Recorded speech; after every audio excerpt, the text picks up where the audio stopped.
1% happy. Getting ready to start the peak performance.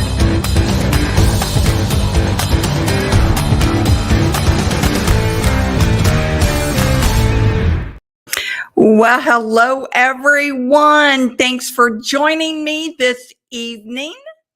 And I'm happy to be back. It's been, I think almost a month since the last time I've done a live stream. And there's a reason for that too. And I haven't done a newsletter in a month as well. And that's because I moved and I had the move from hell. I'm going to get into that and how it relates to sales as well. But like I said, it's been over a month. I decided that I could not work and try to move at the same time. It was just impossible for me to do, even though I kept trying to do it every single day. And so I decided that I was going to have to choose the move as a priority since it was coming up on August 31st. And what I went through, everyone, was just incredible. My anxiety and stress was at an all-time high. And what happened was, back, I think it's almost 13, 14 years ago. Well, my dad died in 2013. In 2011, my parents moved in with me and I was trying to work and take care of them both. I had home health care coming every day to help out while I was at work. And my parents got to the point where my dad had COPD and my mother had Alzheimer's, and it just got too much for the home health care people to take care of them. So they had to go into a nursing home so they could get the specific care that they needed. So I made that hard decision. And after my dad passed away, I decided that I was going to simplify my life, sell my home, and got the bright idea of moving into an apartment. Like that was going to simplify my life. That was a nightmare. And from there, I moved into the home I just moved out of. And I rented this home because I wasn't quite certain at that time, this was 6 years ago, 2018, whether I was going to stay in Indiana or whether I was going to move out of state. I thought about moving out of state. And so that's why I rented, because I didn't want to buy a home, decide to move out of state and have to sell it and go through that. So I decided to rent. And my landlord, to say the least, was the worst landlord ever. He was a nightmare too. And the reason why I moved is because my landlord was 90 some years old and his son had taken over and was going to sell the rental properties that he owned, because my landlord just never responded to any issues that I had. It was horrible. I paid for the air conditioning repairs out of my pocket. I paid for the bathroom, master bathroom toilet leaked. I paid for that. I paid for the water line that broke in the refrigerator. I paid for that. And I even had to replace the bottom of a cabinet because it was soaked from that water line leak. Let me tell you, it was a nightmare living there. Every year at renewal time, I kept telling myself, I have to move. I have to move. But just like Tony Robbins says, for me, the pain of moving was greater than the pain of staying there. And Tony Robbins says that until the pain becomes so great that we have to take action is when we take action. So it wasn't until the landlord's son forcing me to move because they were selling the property that I decided that I absolutely have to move. All right. They offered for me to buy the house, but there was so much wrong with the house and so many things that really needed to be fixed. I did not want to do that. So I start the search of looking for a new place to live, a better place to live. I am frantically looking at prices of homes that I can afford. They would go up for sale at 9 a.m. and by 10 a.m. they were already sold and off the market. It has been crazy what's going on in the real estate. So then I looked at renting places and I could not find any rental places that I would even want to move into. It was so bad. So my son told me about this property 2 streets away from him. He lives in Carmel with his family. And I checked it out. And sure enough, I loved the place. I contacted the property owner, and I was told that it wouldn't be ready to be moved into until the middle of September. Well, I had to be out August 31st. So that just really devastated me. I checked into what would it cost for me to live in a hotel and store my property for 2 to 3 weeks, and so that I could, get this property, the place I'm in now, which I love, by the way. I didn't want to move in with my son because I have a dog and 2 cats, and they have 2 cats. So you can imagine what that would have been like. Even for 2 weeks, which is short term, that would have been very chaotic with a new baby. So I told her that, I would love to take the place, but I needed to be out by August 31st. So the week before the move, I still did not have a place to live. And I'll be honest with you, fear started setting in. What am I going to do? Where am I going to live? I had these training classes coming up in September that I needed to do. I had these virtual training classes that were coming up in February that I needed to do. What was I going to do? So you can imagine the anxiety that I had. Well, on that Monday, it was Monday afternoon, the property owner of the home that wasn't available till the middle of September, she called to tell me that the people were moving out as of that day, and to let her get it cleaned and she could have it ready for me to own and take property ownership by August by August 31st. There are so many dates going around in my head, and I couldn't believe it. I mean, believe me, that was a God moment right there. God made that happen. So I told her I'd take it. All right. So what I didn't factor into all of this is during the move, I fell 3 times. That's right. I fell 3 times. Twice I went to the hospital. I thought I had a concussion the first time, but I severely sprained my right shoulder and arm. And of course, the doctor said you can't move it. You can't lift things. You got to get somebody to help you. I didn't have anybody to help me. My son was helping me after work, but he wasn't able to get there till 6:30, 7 o'clock at night because of his work schedule. But he came as much as he could to help me. I had a friend that drove over from St. Louis that helped me for about 5 hours one day.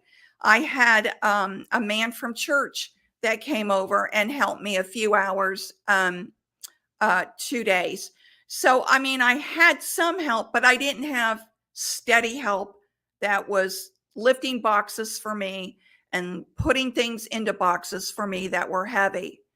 So, when I was planning this move and organizing this move, I had none of that factored in that I could fall. And then the last day, my heart monitor went off. And if you guys, I don't share a lot of personal details with people, but I have heart valve issues with two of my valves. And so I wear a heart monitor. And my heart monitor went off and I had to go to the hospital again. So that also happened. I mean, it was the craziest thing I have ever been through and the most stressful thing I ever went through. So on the day of the move, the movers came. I used two guys in a truck.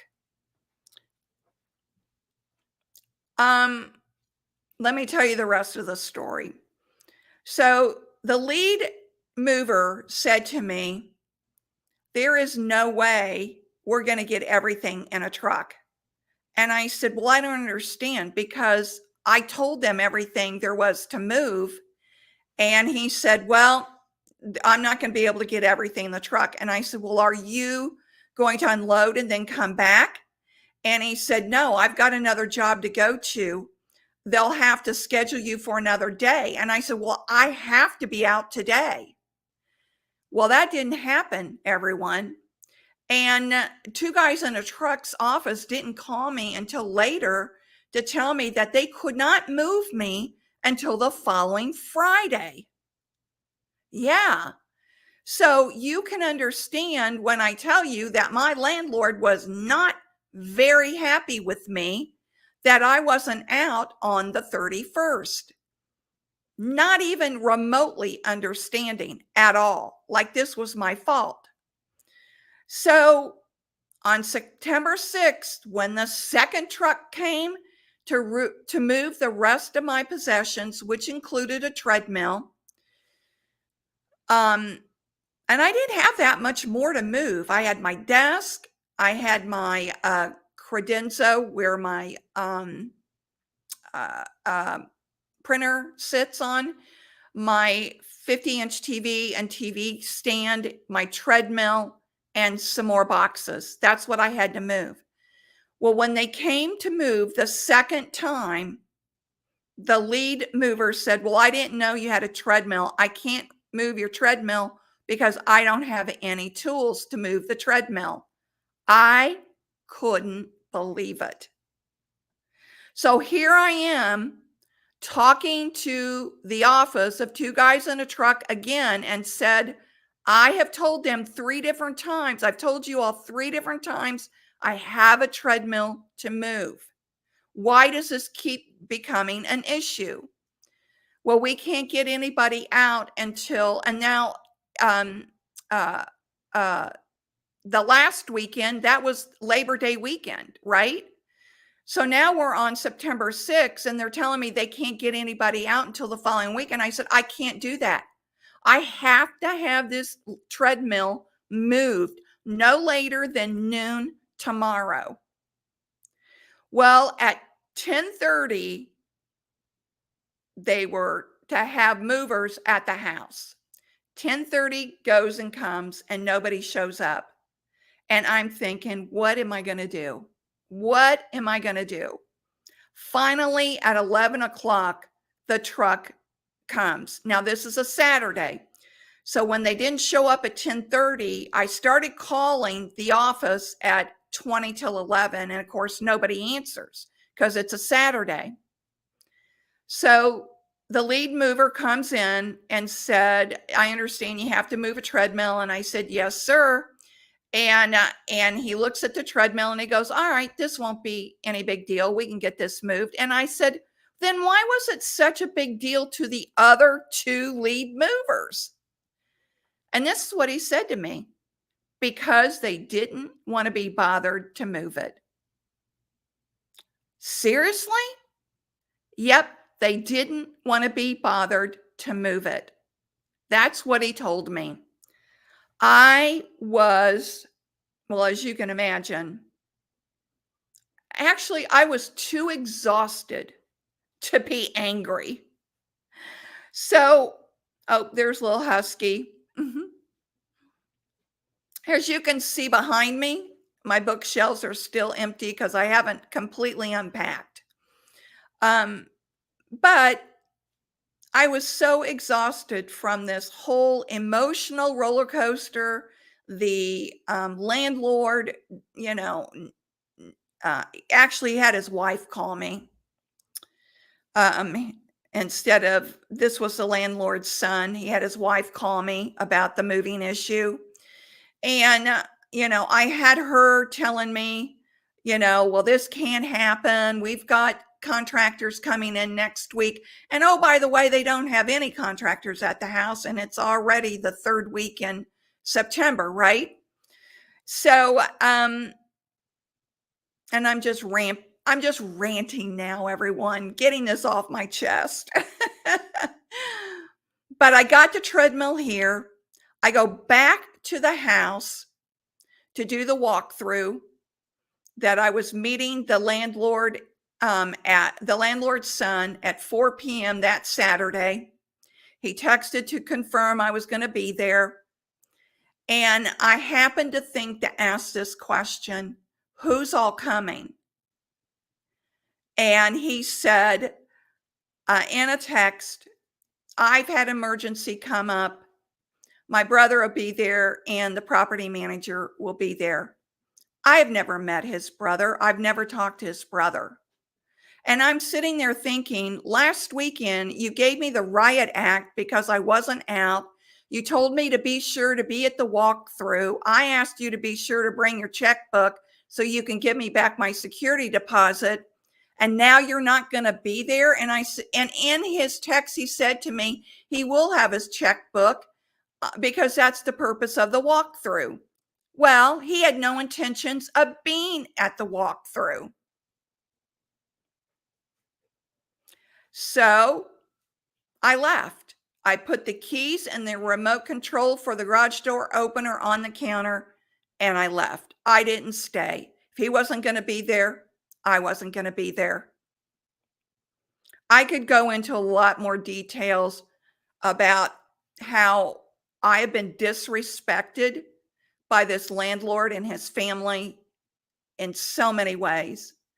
And I needed to get out of there. I needed to get out of there. And I am so happy that I am now in this home. It was beautifully cleaned. I mean, it was immaculate when I moved in. The place that I moved out of, oh my gosh, I have stories about how poorly cleaned and in poor condition. I should have never moved in. Should have never moved in. Lesson learned. All right. So let's get to the lessons that I learned. And there are, as I put in my LinkedIn post, and I've got it right here for notes, 3 ways moving mirrors the struggles of selling. It does. Uncertainty is the first one. So you can become easily overwhelmed in the moving process. Easily. And I always pride myself on having the right kind of mindset. Oh boy, was my mindset challenged through this entire move. And just like in sales, you can plan and prepare and have all your ducks in a row. And there's always that one sale that never goes the way you think it will go.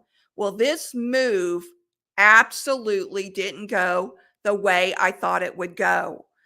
I must have had uh, visions of sugar plums dancing in my head about this move because it did not go at all like I had planned.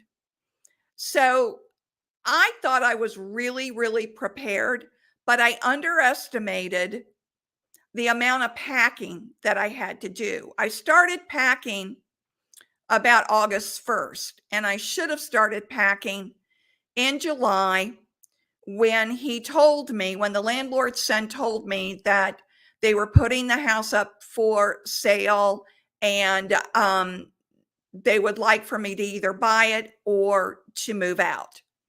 And the lease was up August 31st. So he didn't quite give me a 30-day notice, but I think at that point I was ready to move anyhow. So I didn't plan enough. I didn't prepare far enough in advance, I should say. I didn't plan far enough advance to prepare for the packing. Then the second part of the struggle that we have, whether it's moving or in sales, and that's organization, right? In sales, you have to have a system in place in order to move the sale forward. You have to have a process. Well, in moving, you have to have a process of packing up your essentials and putting them in your car and getting them not mixed in with all the other boxes. Well, I thought I did that, except I misplaced the box I put the microphones in. And the microphone was essential for me because I had to start training again that first week in September. And they all told me that without the mic, I didn't have the mic, couldn't find the mic when I started training. And they said that that it did not sound. I'm sorry. They said that it was hard to hear without the mic. Well, I can understand why, because these ceilings are even higher vaulted than at my old house. And that's why I use the mic, so that the sound quality is so much better. But the other part I didn't factor into all of this, as I said previously, is falling 3 times, which greatly slowed me up in packing. So then the third point is letting go of what you don't deserve. So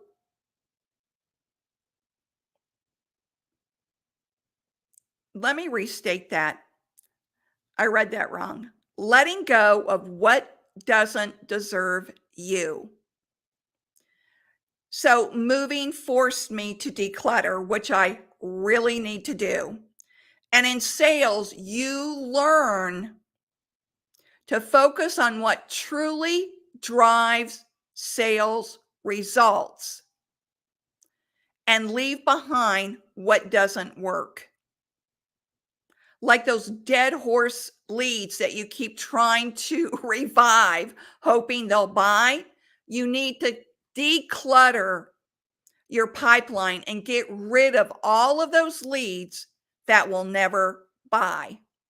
My son told me I was sending so much over to Goodwill that I probably could have started my own Goodwill store.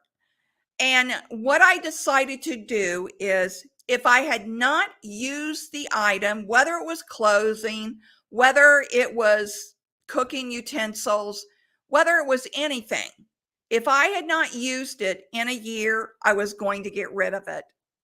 But what was even more amazing is, as I've been unpacking, I've thought to myself, well, why did I keep this? and I put it in a box that I'm going to take over to Goodwill. So I'm still decluttering as we go. And you need to do that in sales too. You need at least once a month, just go through your leads and prospects. Just think about your sales process and look at what works, what doesn't work, and get rid of the things that don't work for you.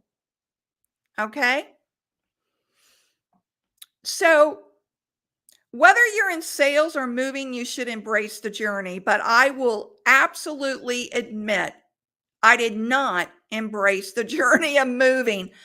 And that was one of the behaviors that kept coming up and coming up for me is how often I was resisting moving, how often I was resisting all of this. And I realized that my mindset wasn't where it needed to be.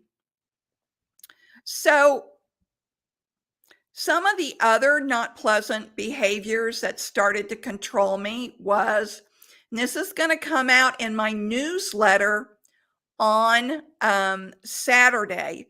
So, if you have not signed up for my newsletter, I want to show you this. If you like the Savvy Sales Lady Live, you're really going to like the Savvy Sales Lady newsletter. It's delivered in your inbox once a week. Why don't you go ahead and subscribe? The link is in the show notes below so you won't miss this upcoming newsletter.